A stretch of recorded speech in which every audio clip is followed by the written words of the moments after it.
I'm going to tell you a story, and you tell me if it sounds familiar. You wake up to realize your class all the way on the other side of campus is about to start, and there's no way you're going to make it if you walk. So you hop on your commuter bike, and as soon as you start pedaling, the chain falls off. You put it back on and keep riding, only to realize that the handlebars are crooked, costing you precious seconds.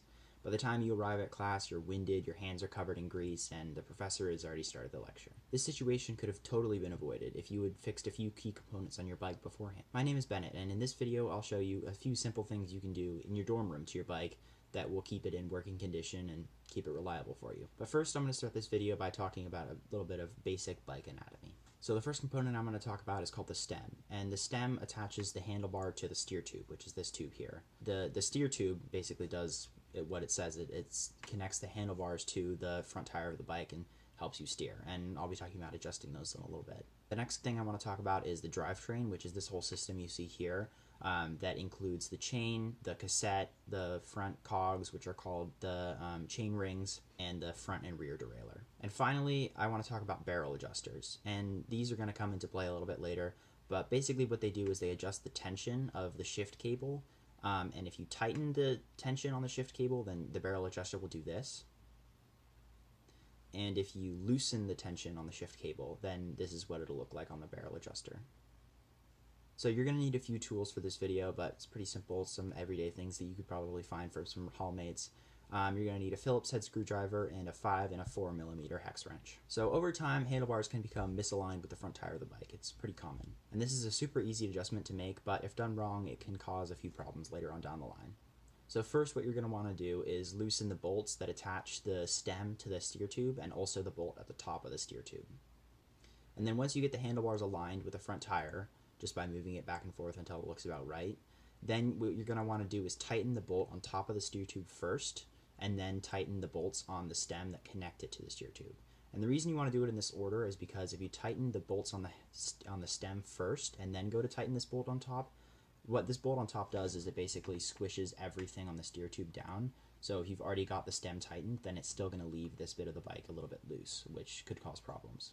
So just by riding your bike, your front and rear derailleurs can come out of adjustment as well. So here's a few tips and tricks that can keep your derailleurs working properly. So the first thing to do when you're working on your derailleur is to check the limit screws. And the limit screws do exactly what you think they do. They limit the motion of the derailleur as it moves across the cassette or the chain rings.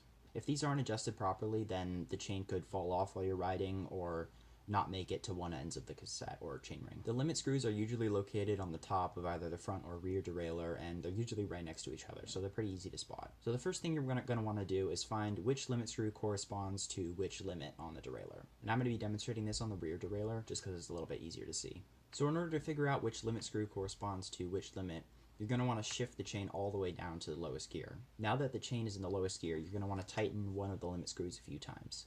If the chain doesn't move from the lowest position, then it's probably that you're tightening the wrong limit screw. So you're going to want to tighten the other limit screw, and hopefully that should do the trick. If your chain doesn't shift all the way down into the lowest gear, then what you're going to want to do is loosen the cable tension by adjusting that barrel adjuster like I talked about earlier. So now that you've found which screw corresponds to which limit on the bike, you can get into actually adjusting the limits. So the best way to do this is to stay in that lowest gear, and you basically just want to tighten the limit screw until it jumps up into the next cog, and then loosen it slowly until it barely jumps down. So once it's jumped down, and ideally it shouldn't be making a ton of noise, then you know you've adjusted your limits correctly. And you can repeat this same process with the upper limit. You just want to tighten it and bring it down to that next cog, and then loosen it again until it hops back up into that final cog. And one thing to keep in mind when adjusting limit screws is tightening the limits will always bring the chain closer to the center of the cassette, whereas loosening them will bring it farther out. Now that you've learned how to adjust limit screws, we can move on to general shifting adjustments. So again, you're going to want to start in the smallest cog and shift up. If you shift up once and the chain doesn't move, you're going to want to tighten the barrel adjuster until it hops up into that next cog.